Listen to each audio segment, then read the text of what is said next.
ผู้ชมแล้วที่ผมพูดคือตอนแรกผมค้นหาชื่อตัวเองเฉยแล้วก็เดี๋ยวผมลงไปผมไม่ว่าเขียนเองเขียนใช่ไหมนายเขียนที่ไป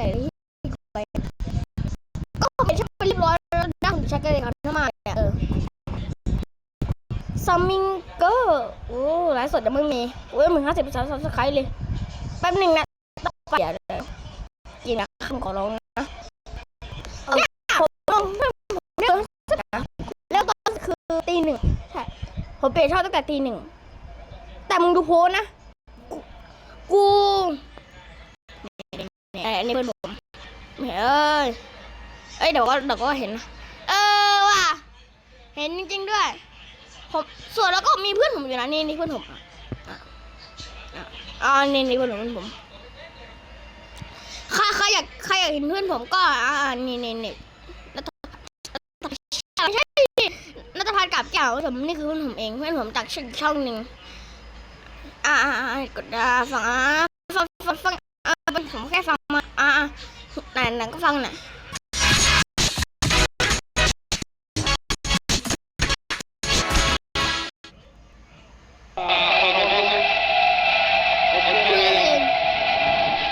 จำได้ไหมคือทุกคนเคยดูหนังนี้ไหมหรือว่าไอ้ตูนอะที่ทุกคนเคยดูนี้ปะไม่เดี๋ยวเปิดให้ดูอันนี้โคตรตึงนะโคตรตึงในกับต้นฉบับอะต้นฉบับแบบคือแบบมาแบบปกติส่วนแบบคนที่ถ่ายโคตรตึงอะจริงเดี๋ยวผมเปิดให้ดูเป็นเอาอยู่ไหนวะเดี๋ยวเปิดให้ดูเลยผมเก็บไว้อยู่ในนี้นั่นแหละเขาจำไม่ผิดผมเก็บไว้อยู่ในนี้โคตรตึงอะจริงมันโลกมันได้ไงก็ไม่รู้อะคือทุกคนเคยเห็นในคลิปปะมันจะเป็นแบบรถไฟอะรถไฟหิมะน่ะจากรถไฟหิมะปะรถไฟหิมะน่ะนั่นแหละจะมันโคตรตึงอ่ะมึงดูดิ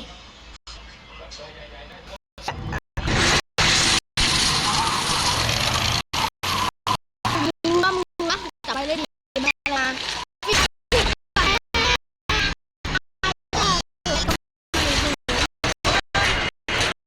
ทำไมดูในอ่างนี่ไปลูกกระตูนอ่ะหนังเนี่ยผมเคยดูแล้วเนี่ย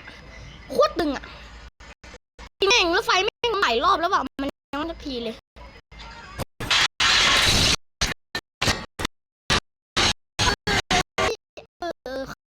อยากไปชมชื่อเลยชื่อว่าเดี๋ยวมันชื่อว่า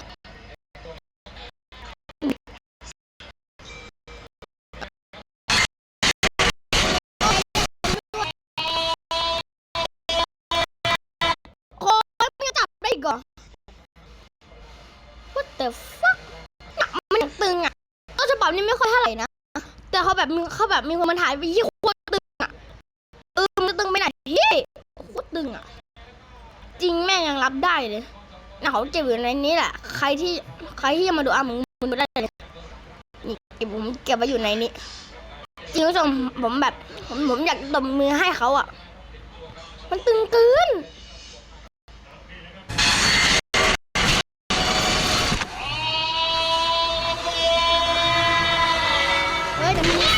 มันไม่เยอะนิ่งเหรอสิ่งที่อยู่แบบมันยังไม่อันนึงยังไม่หมดเดี๋ยวผมบันทึกไปด้วยเดี๋ยวผมเข้าดู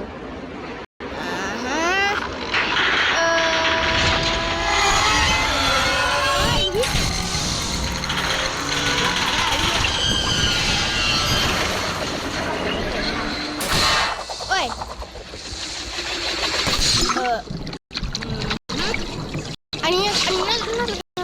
อะไรวะเดี๋ยวเขามึงระเบิดอ่ะคิดอะไรกูว่าแล้วมึงระเบิดใครอยากไปดูช่องตามช่องได้เลยครับทุกคนช่องเขาชื่อว่าเรียกใครแล้วไม่คุยคอมเมนต์มันจะเป็นโอ้ย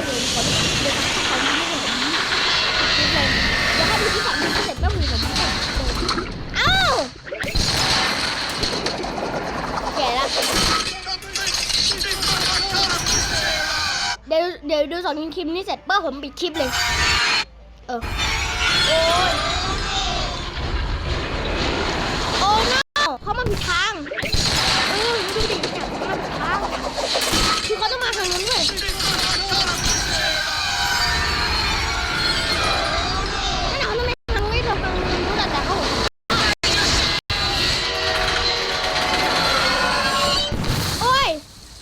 ลงแล้วจะตายไหมเนี่ยจะรอดตายอะไรวะที่ผ่านไม่ใช่หรอโอ้ยมันรอดได้ไงวะมันวิ่งยังไงอะอะไรวะไอ้เหี้ยมันตกรางไม่ใช่หรอ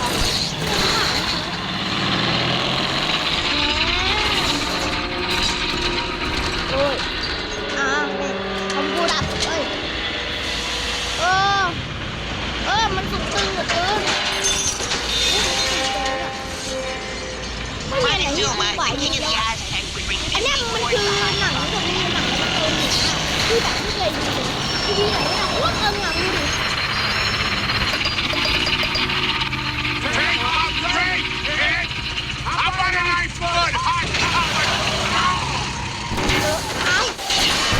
เป่าระเบิดมีบางทางเนาะกูว่ามันต้องเลี้ยวนะเลี้ยวอยู่แค่นี้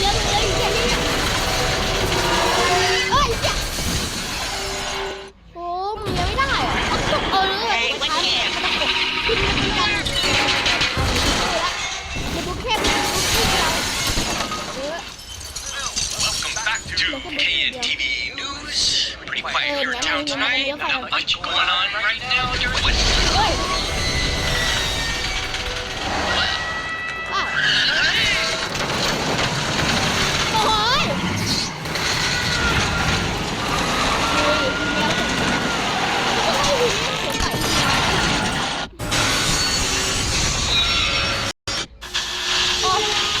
บ้านนู้น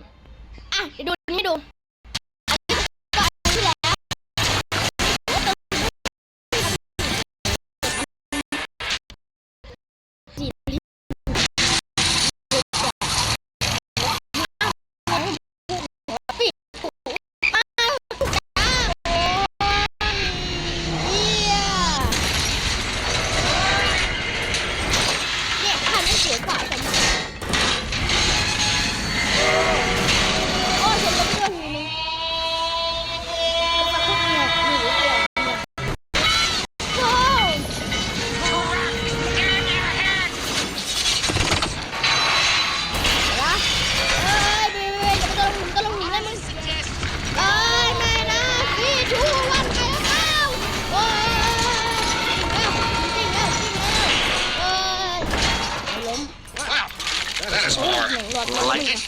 ไม่มีใครเป็นไรเชียวมันกินแล้วมันรอดได้ไงวะ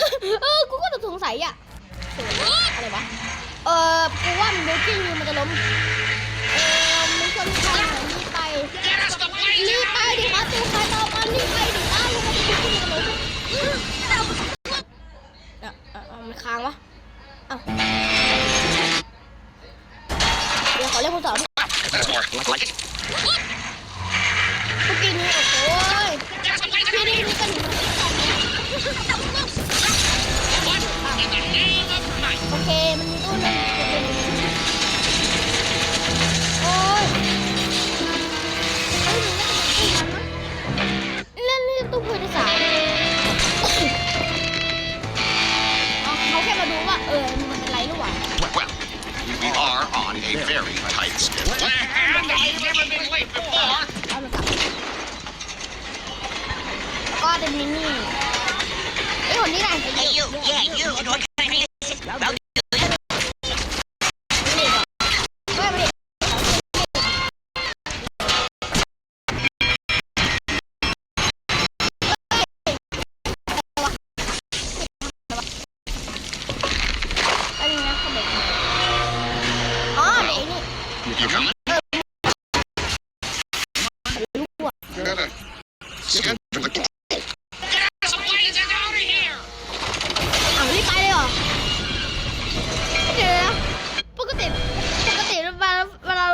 ปกติมันแบบไม่ได้ไปเร็วไม่ใช่หรอแบบปกติแบบมันต้องไปช้าๆแล้วก็ค่อยไปเร็วๆไม่ใช่หรอแต่นี่มันไปพุ่งเลยมันจะดึกเรียบร้อยแย่แล้วทั่วหล่นจะตัก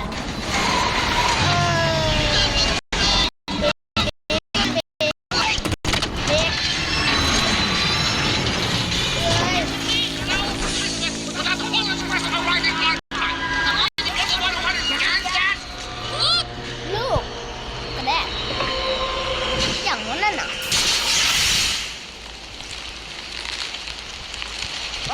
operator's เฮ้ย license, เหี้ย please. Operator's license. what the fuck มันมาจังเลยวะ Christmas may not be important to some people, but it is very important to the rest of us. Now, don't get purposely obtuse. There's the blazing out of ไอ้คน here! เนี่ยถ้าเกิดว่าเนื้อว่าตัวใครตัวมันไปอย่างเงี้ยน่าจะว่าอย่างนั้นไอ้ตัวที่เป็นน้ำแข็งอ่ะของมันสิเหรอ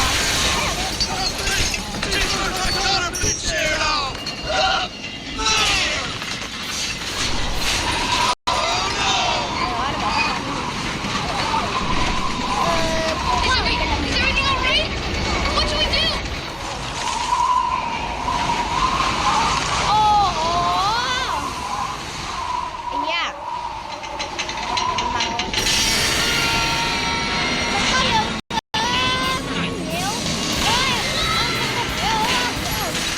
Hey, what are you doing here?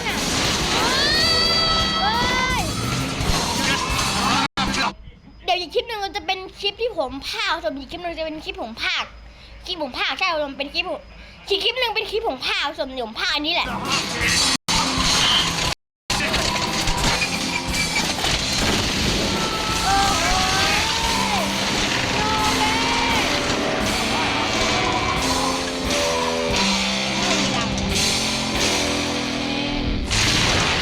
เดี๋ยวเข้ารถไฟลุ่นลงมามันต้องพังไม่ใช่เหรออ้าวมันไม่พัง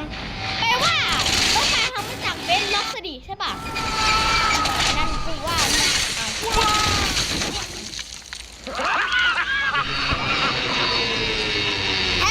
มันตั้งแต่เมื่อไหร่เนี่ย We need to get this train back on schedule. หรือว่าไปไง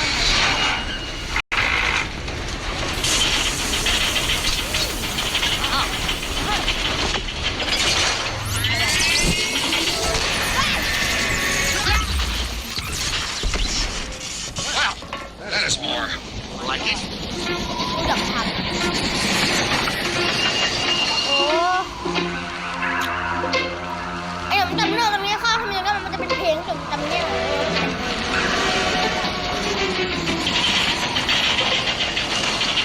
โอ้ที่ใครหนัก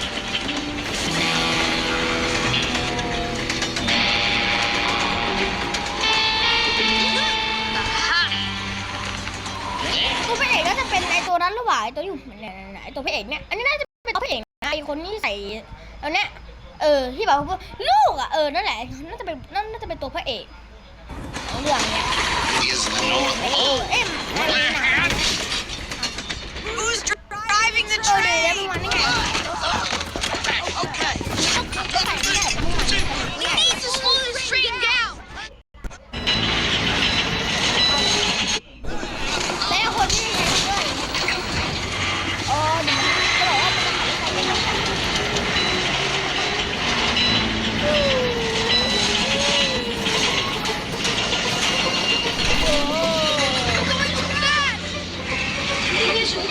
มึงอย่าสั่งนั้นอย่าสั่งอย่าสั่งอันนั้นมันถึงแล้วอันนั้นแย่แล้วกูบอกว่าอย่าสั่งเรียบร้อย Watch out! แย่แล้วตัวโบกี้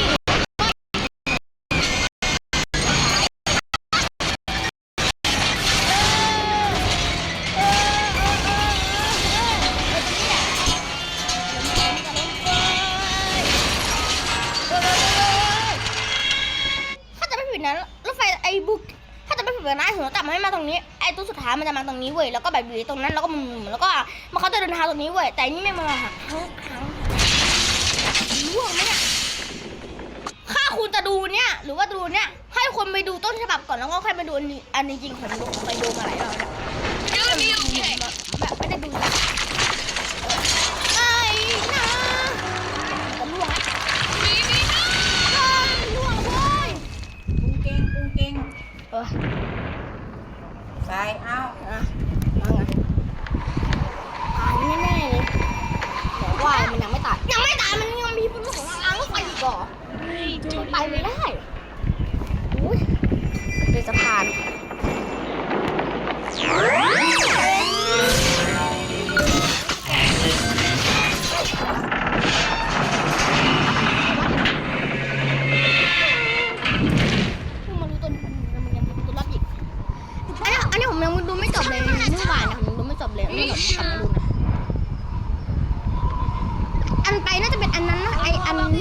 สุดอะอันนั้นน่ะนั่นน่ะเนี่ยมันเป็นอย่างนี้แหละมีเสียงเพลงด้วยโอ้โหไปอย่างช้าๆเข้าไปเลยๆแม่งมันเหมือนเขาไปชน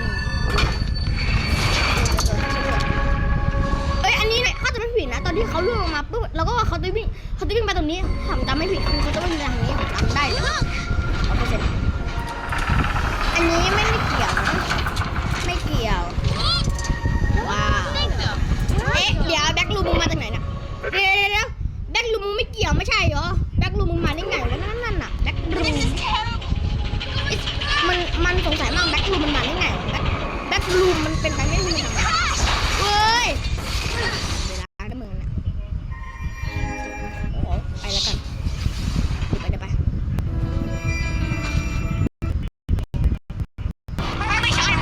เฮ้ยเห็นไหมนะเขาจะไปผมนึงไหนนะ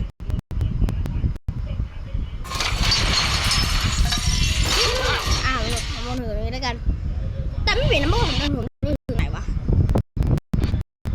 ดูถึงนี้เนี่ยนั่นแหละเอาลง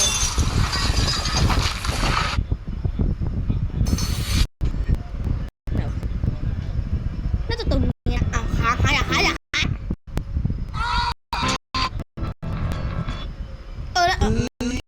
You're not loud. อันนี้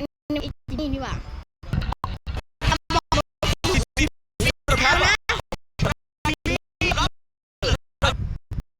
ไม่ดู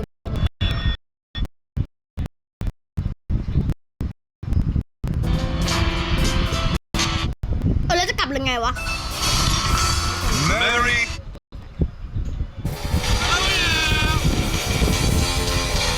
เอาละชมก็จบไปอย่างสนิททั้งหมด2คลิปเดี๋ยวคลิปหน้าเดี๋ยวจะไปภาคแล้วชมสลับคลิปนี้เจอกันใหม่คลิปหน้าครับบายอย่าลืมกดไลค์กดติดตามด้วยก่อนที่ผมจะไปกันนี้เจอกันใหม่คลิปหน้าครับ